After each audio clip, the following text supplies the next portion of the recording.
Assim diz a palavra de Deus. Lucas 18, de 18 em diante. Certo homem de posição perguntou-lhe: Bom mestre, que farei para herdar a vida eterna? Respondeu-lhe Jesus: Por que me chamas bom? Ninguém é bom senão um que é Deus. Sabes os mandamentos: não adulterarás, não matarás, não furtarás, não dirás falso testemunho, honra teu pai e a tua mãe. Replicou ele: Tudo isso tenho observado desde a minha juventude. Ouvindo Jesus, disse-lhe: Uma coisa ainda te falta. Vende tudo o que tens, dá aos pobres, e terás um tesouro nos céus. Depois vem e segue-me. Mas ouvindo ele estas palavras, ficou muito triste, porque era riquíssimo. Senhor, fala ao nosso coração nessa noite, Pai. Abençoa graciosamente a nossa vida. Ó Deus, que a Tua palavra venha ao encontro da nossa necessidade. E que Tu nos abras os olhos, Deus, ó Pai. Para que 2019 para nós seja um ano em que nós enxerguemos o Senhor, a Tua palavra e a vida conforme a Tua perspectiva. Abre os nossos olhos e livra-nos de cegueira. E abençoa o nosso coração, Deus, ó Pai, para que nós vivamos para a Tua glória, uma vida que Te agrada, uma vida que abençoa o mundo, uma vida que crê no Senhor. Fala aos nossos corações e nos abençoa. Nós Te pedimos em nome de Jesus. Amém. A igreja pode sentar-se. Lembre, irmão, de colocar o celular no modo avião. Só o pessoal lá de cima que eu vou pedir para me mandar o link do culto, certo? Para que quem estiver em casa possa ouvir o sermão. Lucas 18, de 18 a 23, a nossa mensagem. Irmãos, certa feita, na cidade de Londres, num tempo de verão, no hemisfério norte o verão é no meio do ano. Imagina uma tarde de verão como essa, muito calorosa. A cidade de Londres é uma cidade cinzenta, irmãos. Uma cidade fria. E às vezes parece uma cidade triste. Mas no verão, naquele ano, houve um calor, amado irmão, acima da média. E havia uma tarde calorosa e brilhante como essa. E as pessoas em Londres foram para o famosíssimo parque daquela cidade, que é o Hyde Park. E ali então, amados irmãos, elas brincavam, faziam piquenique, as crianças jogavam bola, o povo sorria. E na Inglaterra, por causa da época dos avivamentos, nesses parques há alguns coretos onde os pregadores subiam e pregavam. E naquele dia passava por ali um homem perto de algumas pessoas que começou a discursar, e as pessoas se juntaram para ouvi-lo, e ele começou a dizer: dizem que há Deus, mas eu não vejo. Dizem que Deus é o Criador dos céus e da terra, mas eu não vejo. Dizem que Deus amou ao mundo e deu seu Filho para morrer numa cruz para pagar os meus pecados, mas eu não vejo. Dizem que há vida após a morte, mas eu não vejo.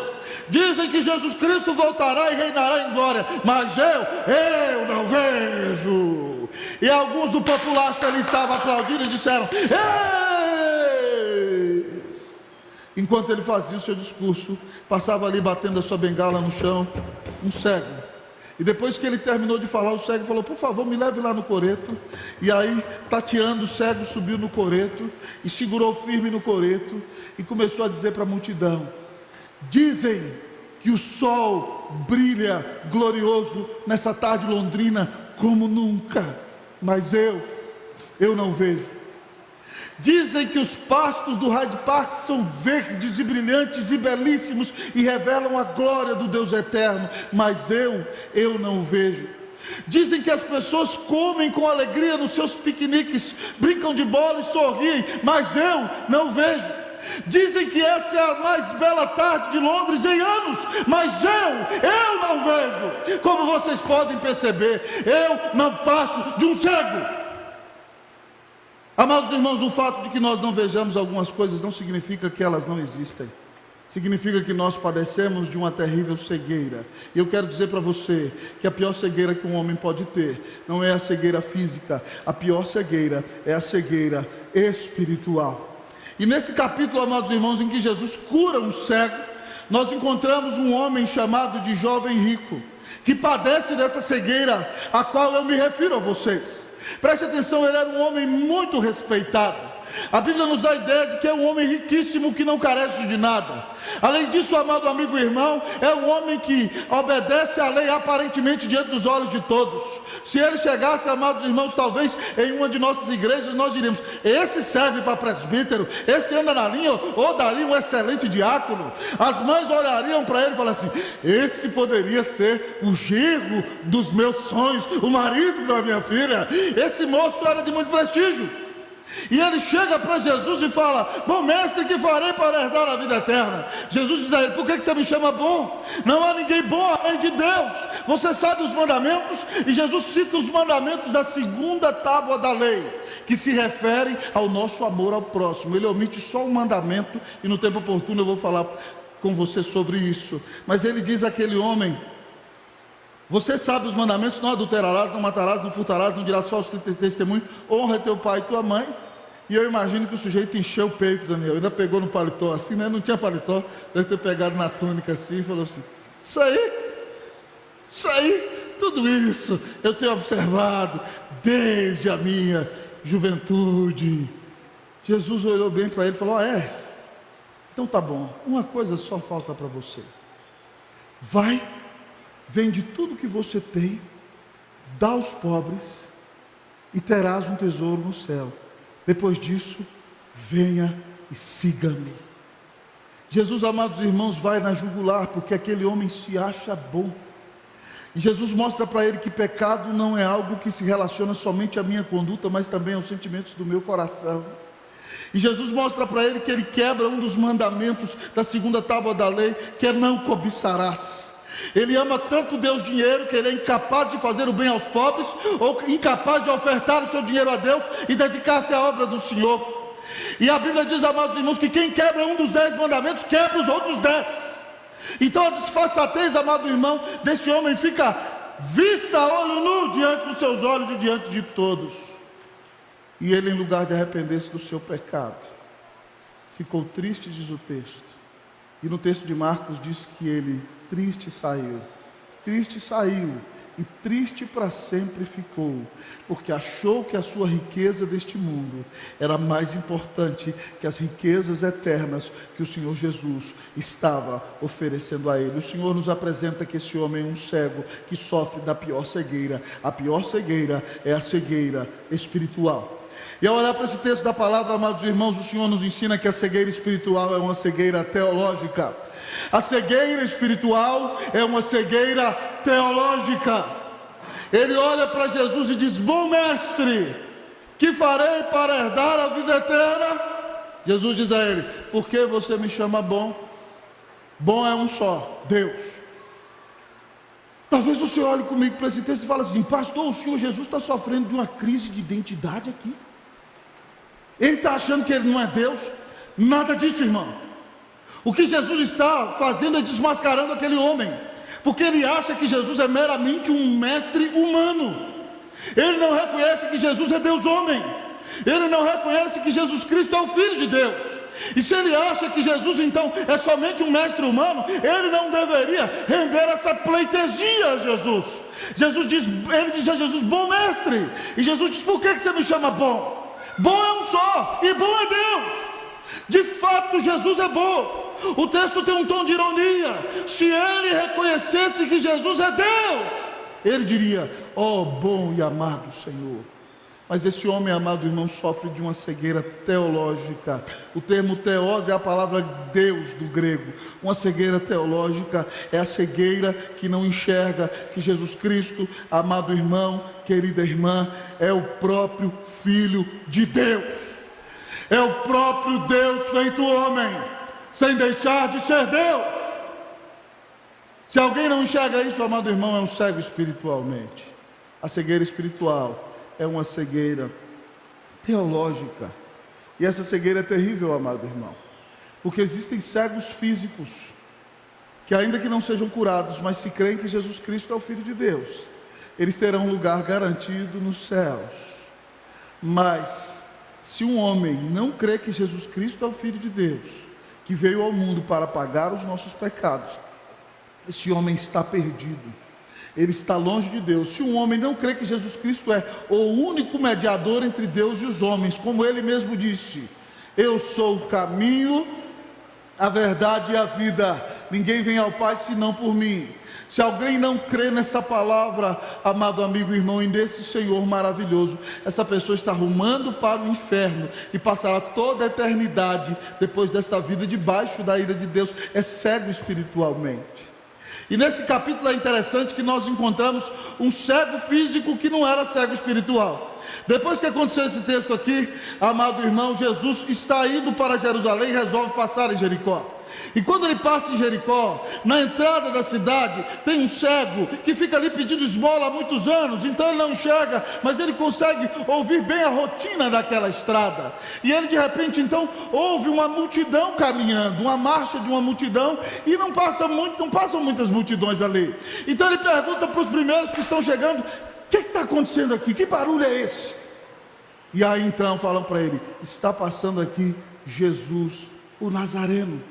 Veja que todo o povo e a multidão estava atrás de Jesus, mas a própria multidão é cega. Eles reconhecem Jesus como o Nazareno, um profeta humano meramente. Eles não reconhecem que ele é o próprio Deus, que ele é o Filho de Deus. Mas aquele cego que está esmolando à beira do caminho, que é um pária da sociedade, um rejeitado por todos, se lembra de uma promessa que Deus fez a Davi 1000 anos antes de Jesus nascer, que Deus mandaria na família de Davi um rei que reinaria para sempre. Primeiro livro das Crônicas 17, Deus lhe chamaria de filho, e ele diria que Deus é o seu pai. Então esse homem, se lembrando dessa promessa, ouve de Jesus e começa a gritar: filho de Davi, tem compaixão de mim. Filho de Davi, tem compaixão de mim. E aquele povo que estava ali na frente dizia: cala a boca, cego. Você acha que esse importante profeta Jesus de Nazaré vai ter tempo para um cara miserável como você? Mas a Bíblia diz que ele não está nem aí com a oposição da multidão. Ele, porém, cada vez gritava mais: filho de Davi, tem misericórdia de mim. Filho de Davi, tem misericórdia de mim. E os seus gritos foram tão estridentes e tão insistentes que o Senhor Jesus mandou chamá-lo. Quando ele se aproxima do Senhor Jesus, o Senhor Jesus pergunta a ele: o que você quer, rapaz? O que você quer que eu faça por você? Ele disse: Senhor, um dia eu enxerguei, fiquei cego, mas o Senhor é o Senhor. O Senhor tem poder de me curar. Quero voltar a ver, me dá a bênção de enxergar de novo. Senhor, ele chama Jesus de Senhor. E Jesus vira para ele e fala assim: recupera a tua vista. Jesus o cura. Mas a maior bênção não é a cura, irmão. Recupera a tua vista, a tua fé te salvou. Além de curado, aquele homem foi salvo, foi perdoado dos seus pecados. Ele creu em Jesus como o filho de Davi, como o rei da glória, como aquele que morreu na cruz para pagar os nossos pecados. E a Bíblia diz que naquele momento os olhos do homem se abriram. E então, amados irmãos, ele seguiu glorificando a Deus, dando glórias a Deus, e toda a multidão com ele cantava e dava glória a Deus por tamanha visitação de Deus. Mas preste atenção, a maior bênção não foi a cura foi uma grande bênção, mas a maior bênção foi a salvação.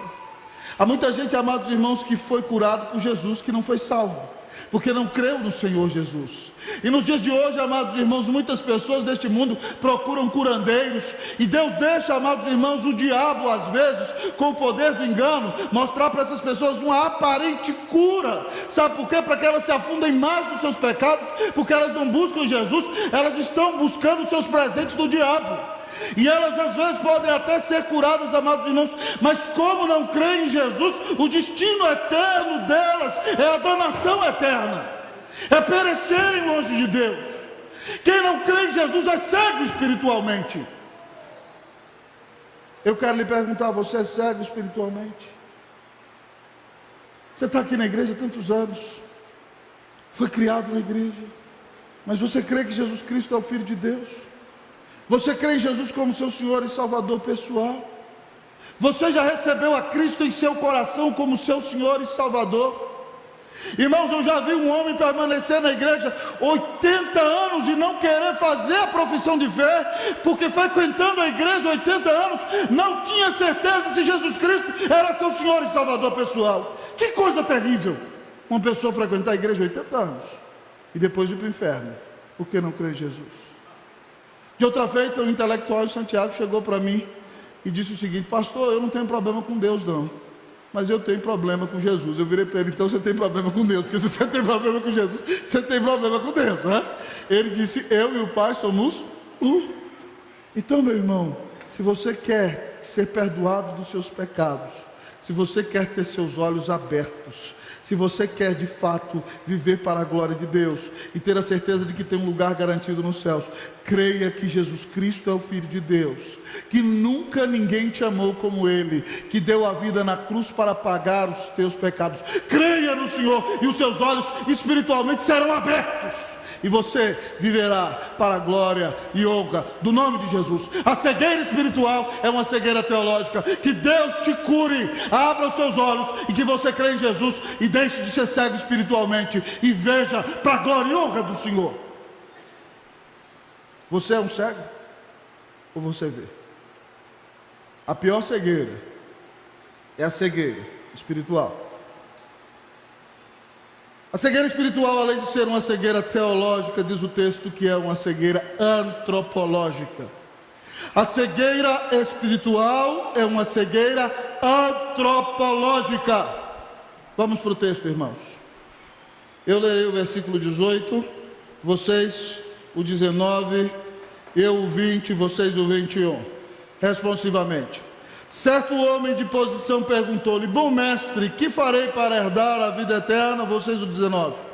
Respondeu-lhe Jesus: porque me chamas bom? Ninguém é bom senão ninguém é Deus. Sabes os mandamentos: não adulterarás, não matarás, não furtarás, não dirás falso testemunho, honra teu pai e tua mãe.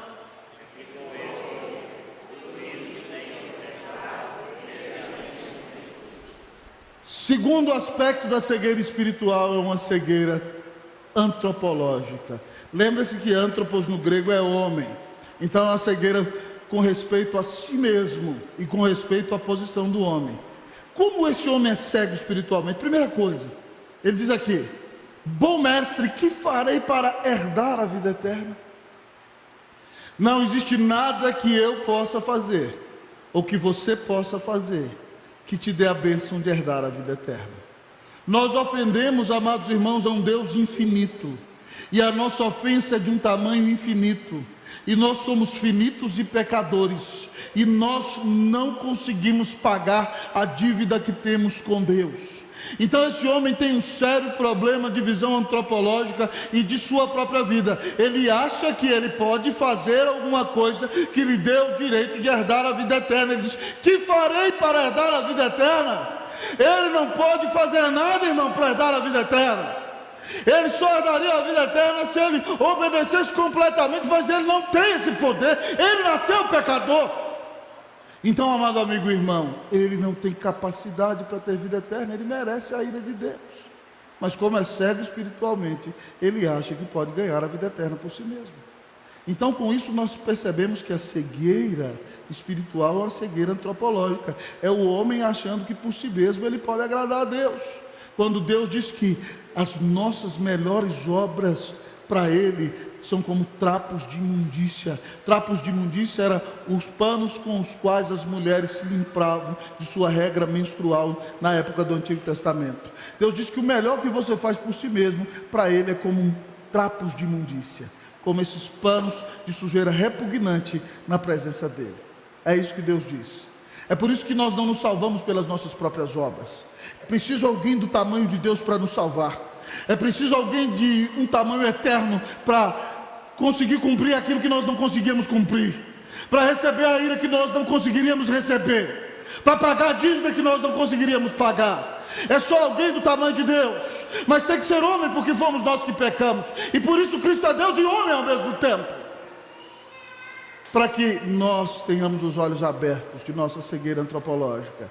Mas a cegueira antropológica desse homem continua. Jesus já mostrou para ele que bom é só Deus, que ninguém consegue herdar a vida eterna por si mesmo, mas Jesus repete para eles os mandamentos da segunda tábua da lei: não adulterarás, não furtarás, não dirás falso testemunho, não assassinarás, honra teu pai e tua mãe.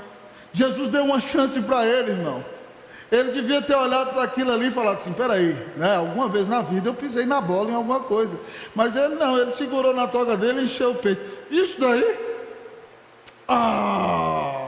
Isso aí eu tenho observado desde que eu sou menino.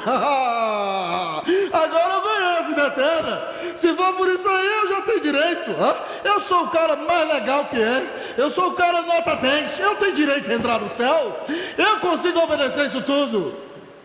Aí Jesus virou para ele: tá bom. E Jesus dá nele uma lição. Mas veja bem, amado irmão, que quem se acha bom, obrigado meu presbítero, quem se acha bom padece de cegueira espiritual. Sabe por quê? Esse homem liga pecado, irmão, só uma conduta diante das outras pessoas. Ele esquece que o pecado é algo que nasce no coração. Então quando você pode ter uma vida certinha, você pode ir de casa para o trabalho, do trabalho para casa, para a igreja, você pode ser uma pessoa exemplar, não fica bebendo no boteco, não tem nenhum vício, não vive uma vida de adultério, mas se você no coração tem inveja e deseja matar, você já é assassino, Jesus disse. Você pode andar na linha e ter a conduta certinha, mas se você olhar para uma mulher com intenção impura e desejar possuí-la, desejar no coração, diz Jesus que você já foi para a cama com ela, você já adulterou com ela. O pecado não é algo, amado irmão, que tem a ver somente com a minha conduta. O pecado começa lá no íntimo, no âmago, lá na sede do nosso ser, quando nossos pensamentos, amados irmãos, são rebeldes contra Deus, quando nós queremos desobedecer, quando os nossos desejos ofendem a santidade de Deus, nós já pecamos contra Deus. Então você precisa enxergar, irmão, que você é pecador. Paulo disse: todos pecaram e carecem da glória de Deus. Não existe nada que eu e você façamos para que sejamos salvos. É por isso que Paulo diz em Efésios 2, 8 e 9: porque pela graça sois salvos, mediante a fé. Isso não vem de vós, é dom de Deus, não de obras, para que ninguém se glorie. Ninguém pode salvar a si mesmo, ninguém pode salvar o outro. Nós somos pecadores, nosso pecado ofende a santidade de Deus. Irmão, quanto maior é a autoridade da pessoa a quem nós ofendemos, maior é o peso da nossa ofensa. Então, amados irmãos, nós temos que de fato clamar a misericórdia de Deus, porque por nós mesmos ninguém vai ser aceito na sala do trono, ninguém vai ser absolvido no tribunal de Deus, porque nossos pecados ofendem a santidade de Deus. Houve uma mulher que entendeu muito bem isso, e ela não era de Israel. Às vezes nós pensamos que só quem era da igreja institucionalizada que entendia as coisas, mas não era. Para mostrar que Jesus, amados irmãos, salva pessoas de fora e traz para o meio do seu povo da aliança. E aí então o Senhor Jesus vai tirar umas férias da região de Tiro e Sidom, uma região de praia. E a Bíblia nos conta a história, amados irmãos, que quando ele está ali descansando, porque andava brigando muito com os fariseus, Jesus cansou do bate-boca e falou: vou descansar um pouco, e saiu para tirar umas férias. E quando Jesus está caminhando ali com os discípulos, a Bíblia não diz que foi na beira da praia, mas eu acredito que fosse, porque ele foi para lá descansar. Então, amados irmãos, ele está ali caminhando, e enquanto ele está caminhando, vem uma mulher que é sírio-fenícia, ela não é judia, mas ela ouviu o evangelho, e ela começa a gritar: filho de Davi! Reconhece quem é Jesus, tem misericórdia de mim, reconhece o seu pecado, é pecadora, precisa de misericórdia. A filha dela tem problema, minha filha está horrivelmente endemoniada. E Jesus prossegue, irmãos, como se não ouvisse nada, e ela vem gritando atrás: filho de Davi, tem misericórdia de mim, minha filha está horrivelmente endemoniada. E Jesus, amado irmão, vai caminhando como se nada escutasse, e a mulher grita: filho de Davi, tem misericórdia de mim, minha filha está horrivelmente endemoniada. Aí os discípulos, irmãos, nem tanto por compaixão, mas por encheção de paciência, fala: Jesus, tem dó! Olha essa dor aí! Ela não para de gritar atrás de nós. Manda essa mulher embora, Senhor! Eu nem sei se tinha gente ali naquele dia observando, os discípulos já estavam com vergonha. Eles falaram: Senhor, essa mulher não para de gritar, nós não aguentamos mais. Jesus olha para eles e fala assim: agora eu só vim para judeu. Quem não é judeu está no sal, né? Depois que eu morrer, ressuscitar, vocês vão pregar para o mundo inteiro. Mas agora eu só salvo judeu, pronto. Só vim para as ovelhas perdidas da casa de Israel. Ué, Jesus não é assim? Ele nunca rejeitou ninguém que veio clamando para ele por misericórdia, mas é porque ele quer dar uma grande lição nos discípulos e em mim e você. Enquanto ele está dizendo isso, irmão, aquela mulher vem correndo e se ajoelha aos pés dele, e eu imagino ela segurando nas vestes dele, dizendo: Senhor, por favor, me socorre. E Jesus olha para ela e fala assim: eu não posso, minha filha, tomar o pão dos filhos e lançá-lo aos cachorrinhos. Imagine se Jesus falasse isso para você. Não responda a oração de cachorra. Não responda a oração de cachorro. Você é um cachorro. Não responda sua oração, cachorro. Cachorrinho. Imagine se fosse você, você ia falar: Jesus, cachorro, não. Qualquer coisa menos cachorro. Mas aquela mulher, irmão, ela responde de uma maneira maravilhosa. E aí Tim Keller, um amigo meu, me contou num comentário de Tim Keller, ele diz que Jesus vibra com essa mulher porque ela é a única pessoa que entende uma parábola de Jesus quando ele conta no Novo Testamento, de maneira clara e nítida.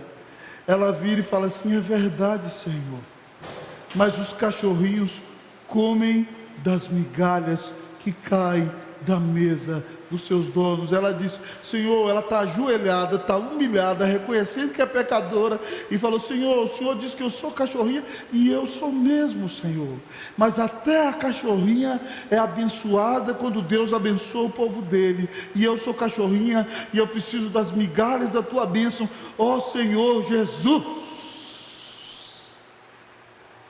Irmãos, esse autor, Tim Keller, diz que acha que quando ela falou isso, o Senhor Jesus abriu um sorriso, porque ela foi a única que entendeu a parábola. Jesus brada do peito e diz: oh mulher, grande é a tua fé, faça-se contigo como queres. E a Bíblia diz que naquele momento a filha dela ficou curada. Imagine uma capetaiada toda saindo gritando: ah! Saiu gritando tudo. Sabe por quê, meu irmão?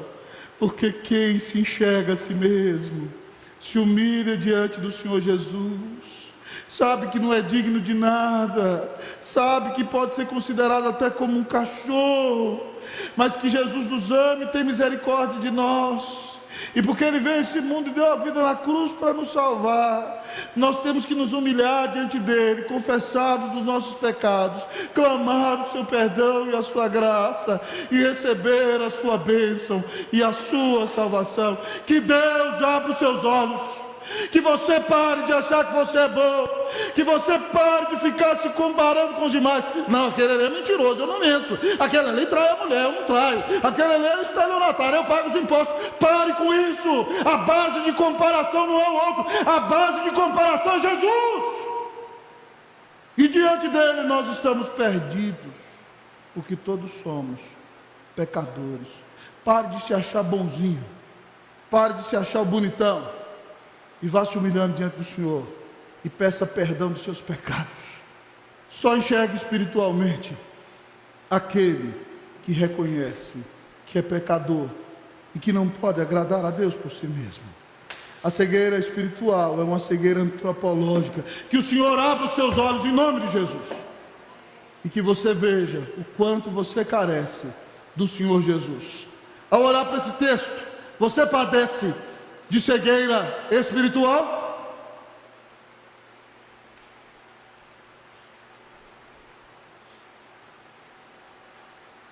A pior cegueira é a cegueira espiritual. A cegueira espiritual é uma cegueira teológica, é uma cegueira antropológica mas é uma cegueira idolátrica.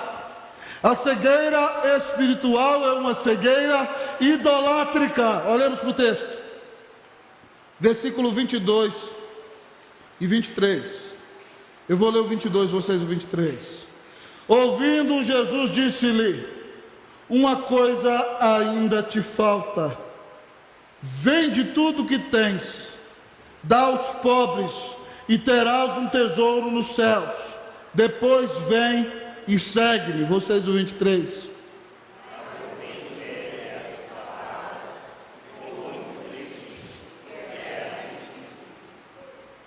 A cegueira espiritual é uma cegueira idolátrica. Irmão, Jesus desmonta o castelo de areia desse homem de uma maneira impressionante. Esse homem construiu castelos de areia, estava muito feliz, dizendo: aqui estão as minhas fortalezas espirituais.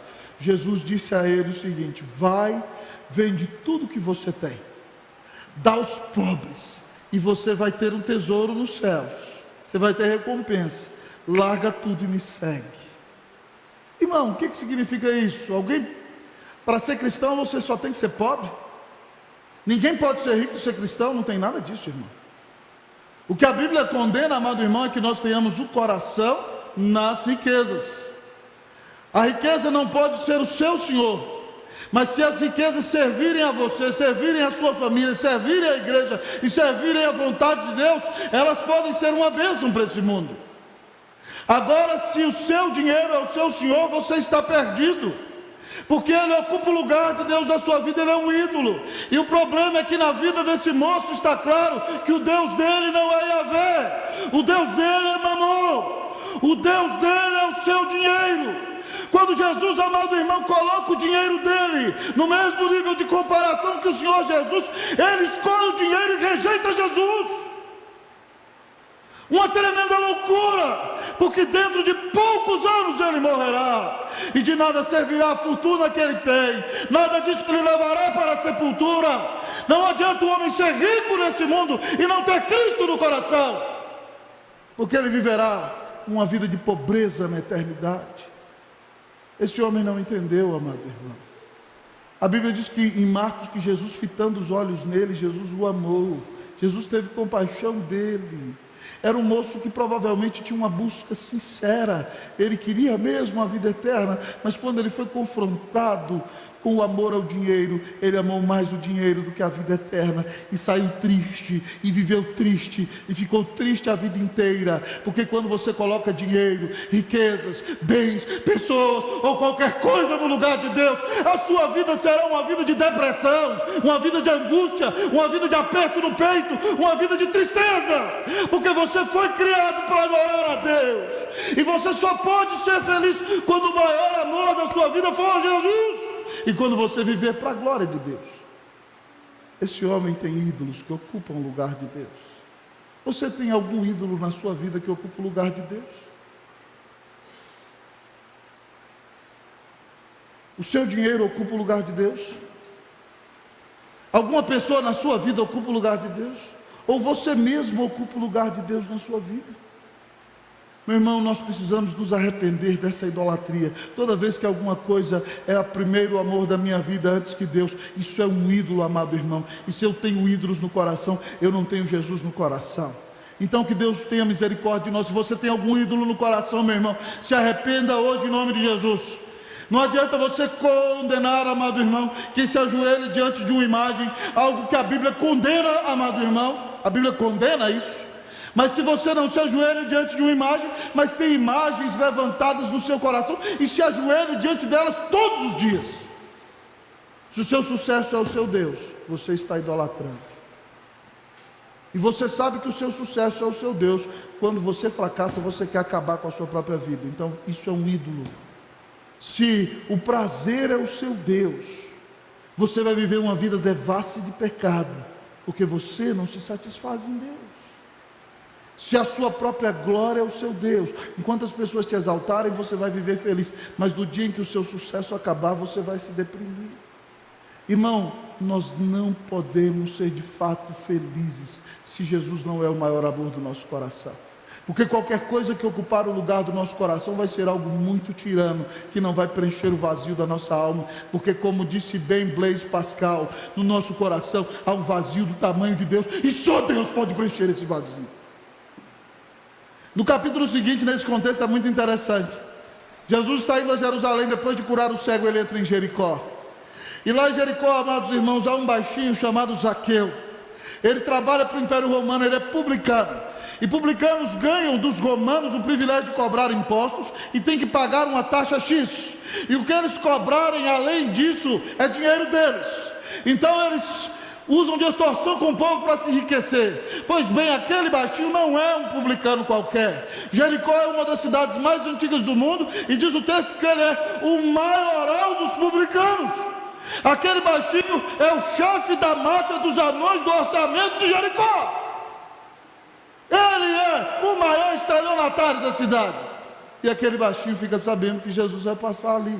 Ele fala: eu vou ver Jesus, eu não posso ir no meio da multidão, porque a multidão não gosta de mim, eu vou levar cascudo e paulada aqui. Então eu tenho que fazer alguma coisa. Já sei, vou subir numa árvore. E ele subiu numa figueira, imaginei, uma figueira da altura aqui da nossa galeria, para ver Jesus passar, e ficou ali olhando, né? Pelo menos eu vou ver ele de longe. E quando Jesus ia passando, amado irmão, Jesus nunca tinha visto Zaqueu nessa terra, certo? Mas Jesus é Deus, lembre-se disso. Jesus olhou para cima e falou assim: ei, Zaqueu, desce daí, rapaz, desce logo, porque hoje eu vou ficar na sua casa. E aí o baixinho foi escorregando na árvore, e diz a Bíblia que ele desceu a toda pressa, e recebeu Jesus na sua casa com alegria. E aí os religiosos já estavam reclamando: como é que Jesus entra na casa de um safado como esse, de um bandido como esse, anda com essa classe de gente, diz que é profeta. E Jesus está lá, amado irmão, na hora do almoço comendo, e os publicanos lá todos. E Jesus, enquanto está comendo, está pregando a palavra, está falando da graça de Deus, está falando da salvação de Deus, está abençoando. Ele é o próprio Salvador. E quando Jesus está falando, daqui a pouco, amado irmão, naquele momento, levanta Zaqueu e fala o seguinte: Senhor, o negócio é o seguinte, eu estou pegando metade da minha fortuna. Imagina um homem muito rico fazer isso. Estou pegando metade da minha fortuna e estou dando de oferta para os pobres. E se eu roubei alguém, eu estou pagando 4 vezes mais. Preste atenção, a multa da lei era 20%. Ele falou: se eu roubei alguém, vou pagar 400%. Irmãos, ele abriu mão da maioria da sua riqueza. Ele ficou com aquilo que dava a ele condição de viver. Ele abençoou todo mundo que ele roubou, e abençoou um monte de gente pobre. E aí Jesus se levanta e disse: hoje houve salvação nessa casa, posto que também este é filho de Abraão, porque o Filho do Homem veio buscar e salvar o perdido. Se você, tal como Zaqueu, e tal como esse jovem, tem ídolos no seu coração, a boa notícia para você é que há a possibilidade de arrependimento. Há perdão para você. Se você se arrepender dos seus pecados hoje, e crer que Jesus Cristo é o Filho de Deus, se você se arrepender de ter colocado a sua segurança nas suas riquezas, se você se arrepender de ter colocado a sua segurança no seu sucesso, se você se arrepender de ter buscado a glória para si mesmo nesse mundo, se você se arrepender de amar qualquer coisa mais do que a Deus e mais do que a Jesus, se você se arrepender hoje e crer que Jesus Cristo é o Filho de Deus, que nunca ninguém te amou como Jesus, que deu a vida na cruz por você, se você crer, então o Senhor dirá a nós hoje aqui: hoje houve salvação nessa casa, porque aqui há filhos de Abraão, filhos da promessa. Porque Jesus veio ao mundo para buscar e salvar quem estava perdido. Oh, minha querida irmã, oh, meu querido amigo, oh, minha irmã, minha amiga, meu irmão, meu amigo, se arrependa hoje da sua idolatria. Se arrependa de colocar a si mesmo, ou sua própria família, ou seus bens e seu sucesso no lugar de Deus. E creia que Jesus Cristo é o Senhor, e Deus abrirá seus olhos e te livrará dessa cegueira idolátrica, para a glória e para a honra do nome do Senhor Jesus. Creia no Senhor, e você receberá de graça o seu perdão, de graça a sua salvação. Eu quero lhe perguntar nesta noite: você é cego?